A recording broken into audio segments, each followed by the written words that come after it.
It is a rainy night, and I wanted to make a unique style of video that I don't really do much on my channel, and I wanted to show off one of our farms. I'm talking quietly because someone is sleeping in the room with me, so pardon me, but it's kind of fitting that it's nighttime. So I wanted to just make kind of a flyby showcase style of video on how our witch farms work, which might seem a little odd, but I realize I haven't shown much about them on here, and I kind of wanted to do that. So I say it's kind of the end of the day because me and RTK were working on some stuff with Ina, and we were fixing up the Ruby Center, just making it look better. Like we added some storage for the terracotta blocks, and we added some details up here so you don't see the wiring anymore, and it just looks better.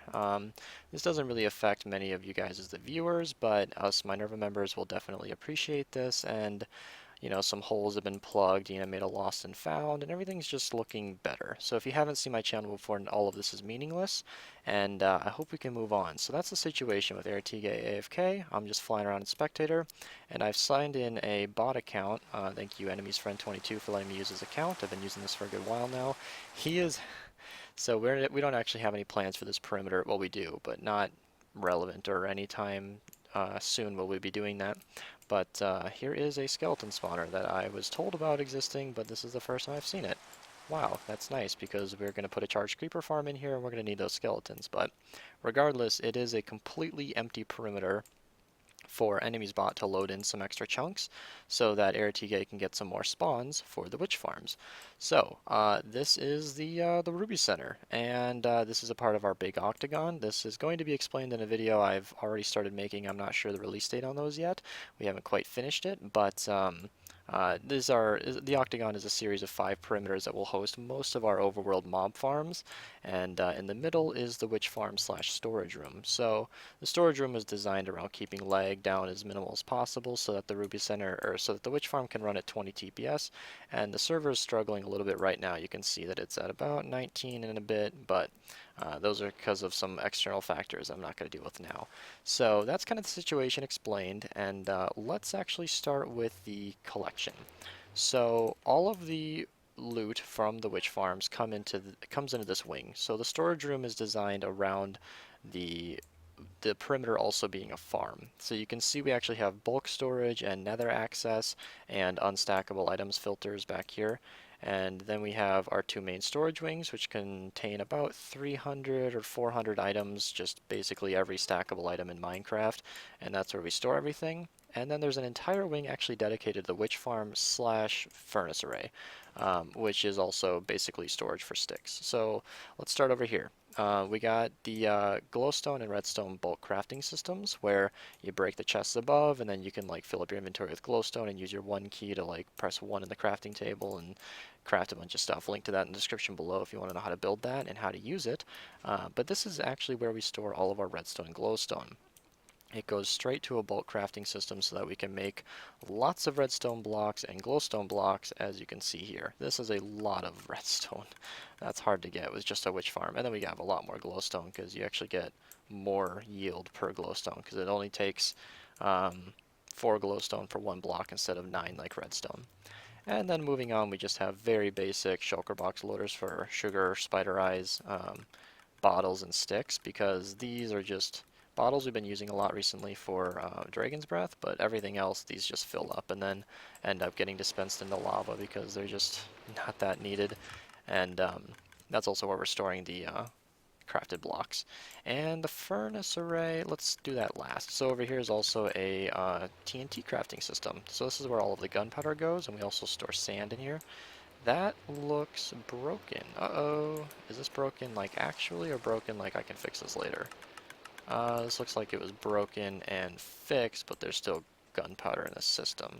So this is only supposed to be sand, and the gunpowder is supposed to be on the other side. My speed is set a little too high. Let me scroll down here. There we go. Looks like... I don't want to spend too much time on this, but I can't get my height right. No! Come on. This is embarrassing. There we go. Alright, it looks like it's sand. Let me just... There we go. Alright. It's all sand. It's no problem. So all the sand and gunpowder goes into here. Gunpowder obviously from the witch farms. And the sticks get filtered out into a furnace array. So this is the storage for that. I actually use my hopper synchronizer, link to that in the description, to regulate the input of all the sticks. So you can see each of these chests should have just about the exact same amount, give or take. and that just makes sure all the sticks come in perfectly, and all that goes into a furnace array. When that's detected to be full, it actually unlocks the filter up here so that we can actually start storing sticks in bulk storage. But this has been working for some time now, so players have manually moved sticks into the other bulk storage, so we have a lot of sticks. What this effectively means is we have infinite free fuel, and that's pretty nice. And then we have an option to switch so that all the cooked stuff goes to the sorting system or not. And that's pretty much the sorting wing for the witch farms. Now let's actually get into how the witch farms work. So you can see we have a nice little facade. These are much better in the daytime, so you can watch one of my older videos. I'm going to link in the description the Ruby Center playlist. In there might be I'm going to link the Rubihut video where you can see us designing the first one of these, and there goes some of the witches. And this was done by Rubix. He also did our storage room so that everything matches and looks really amazing. And this is kind of just a repeated pattern, so we'll be focusing on one here. Also, these trapdoors should probably be closed. Anyway, in here is the witch farm. So this is a modification of a design showed by El Mango. I think the design was tweeted to him and he made a video on it where the slime blocks push blocks up and then they shift up just like so and the witches fall down. That was really perfect timing. And this, since they pretty much patched shifting floors, pretty much I'll link a video to Eddxample's video where he showed a design that looks really nice and that works as well, but it's a little shaky and, get it, it's a pun, okay. But it's kind of just easier and simplest to just shift the entire floor up. And you can see we have a proprietary design here where they actually land on ice, and then on a pretty complicated clock down here, it actually pushes everything out of the way and then drops the witches. Oh, that was perfect timing again. And this is also a little bit adapted because, you know, there is a spawnable block somewhere. Look at these zombies. I'm going to deal with this off camera. They're all holding items, so that must not be a problem. And I spot the block. Yep. That redstone lamp probably needs a glass block. No big deal.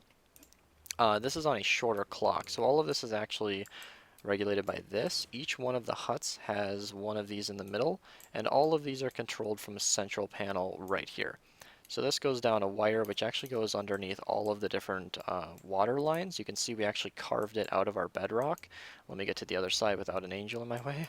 Over here you can see we actually have all the items come in straight into the middle and go into the Ruby Center. And then there's just a basic elevator right here, which brings all of the items up into the main sorting system, and it goes right up through one of our elevators.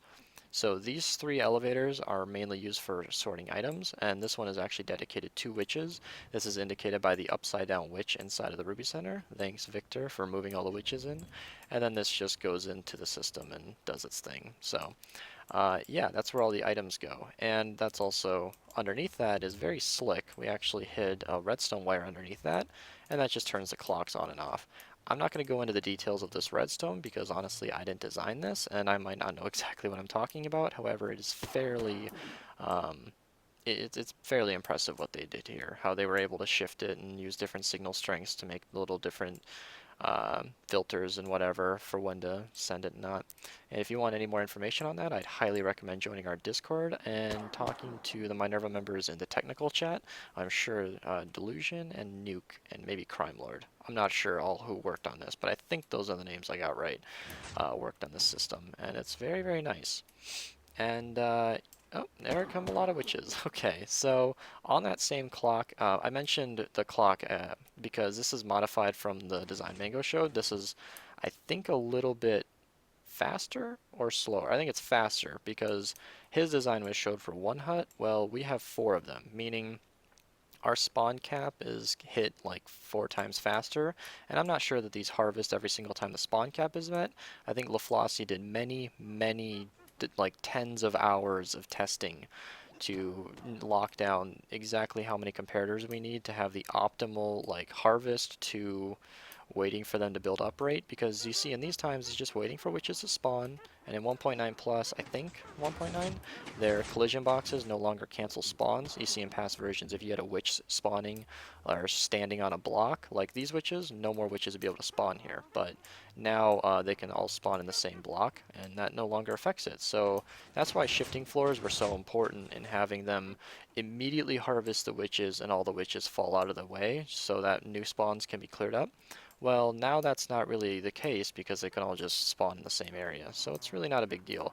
And you can have these slower clocks. And this is operating about as fast as possible. I think our witch farm here operates at about 23,000 items an hour, which is just about on par. I haven't done extensive testing. It could be more or less, but it's actually running pretty well, especially well right now since we're loading extra chunks with enemy spot over there.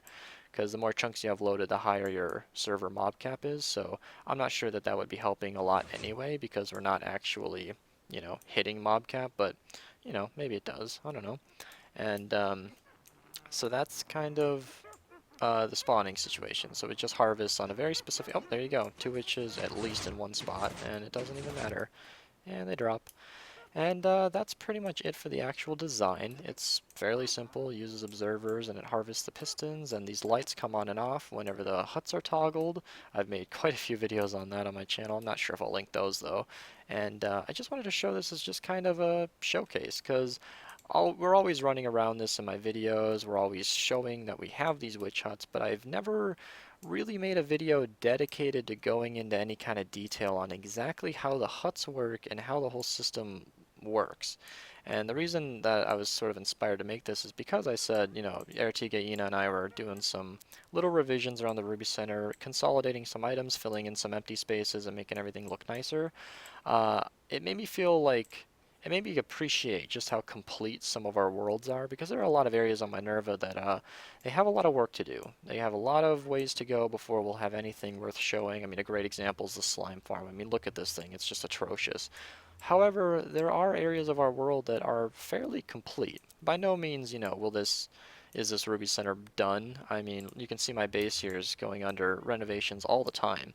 Umbrella gets raised and lowered, and sometimes the glass gets swapped out for a fence post or something. So this is an ever-changing and evolving project. But we cleared up the roof and we consolidated some items, and it just looks really complete. And I thought, you know what? Our witch huts are pretty much perfect. I mean, they're done, they're built, they're maximum spawning rates. Oh, that was perfect timing again. And I hope that this kind of sheds some light. Oh, get it? Because I'm looking at the on-off system for the lights. Oh, I'm so terrible at puns, I'm sorry. On exactly how these systems work. And I was just kind of watching this off camera, watching Criminal Minds. I've got season 11, episode 3 paused right now. If you spoil it, I'm going to be upset and probably cry a little bit. And so don't do that. But I was just watching this run, and I was like, yeah, this is actually a fairly nice system. And I thought, maybe some of you guys would be interested in this, because it's a little bit different from my normal style. It's just kind of one take off the cuff, like here's our witch farm and how it works, and the items getting harvested. Little things you might not think about are the fact that I want to go into depth on this filter right here. I made it very specifically so that there are 6 sugar, so that we can pick up 58 items in this hopper, because you can see the way it's harvested, the items come in waves. And this was actually something I argued for, where I believe the actual water flushes. I think it's either every time or every other time the witches are harvested. We might even see it here, where it just sits, and then it might either flush it once more or harvest the witches once more. Either way, this was supposed to have it so that the items get flushed out more often than they were before, because what was happening is if you waited too long, which was technically less laggy, there you go, it's every other time, which is technically less laggy to have them like group up all at once and then push later on. I wanted them to come in a more flowy pattern, and that's also why I think these huts are staggered. I think the 2 diagonal are slower than the other ones, and that's just so that the items come in at a more regular rate, which is kind of how hoppers filter items. To some of you, this might be extremely obvious, but just to clear it up, hoppers can sort 9,000 items an hour, but more specifically 2.5 items per second, which sounds like the same thing, but like if you pushed all 9,000 of those items into the hopper at the same time, you're not going to sort them all. They have to be regulated over 2.5 items per second. So the items are actually harvested a lot more frequently than originally intended, because I noticed this feature, or this detail. So yeah, that's just kind of an interesting in-depth look at our witch farms. I think I just about covered everything with how they spawn and how they kind of get harvested, what we do with the items, and how everything kind of works around the Ruby Center. So hopefully this enlightened some of you guys with what these structures are around the Ruby Center. And the Ruby Center is a storage room, if that hasn't been painfully obvious. Call it the Ruby Center because it was designed by Rubix and it's the storage center. Okay, I'm sorry. Yeah, and that's pretty much it. Hope you guys enjoyed. Leave some feedback in the comments. Check out the videos linked in the description. They're pretty good. I'm sure you'll enjoy them. And thanks for watching.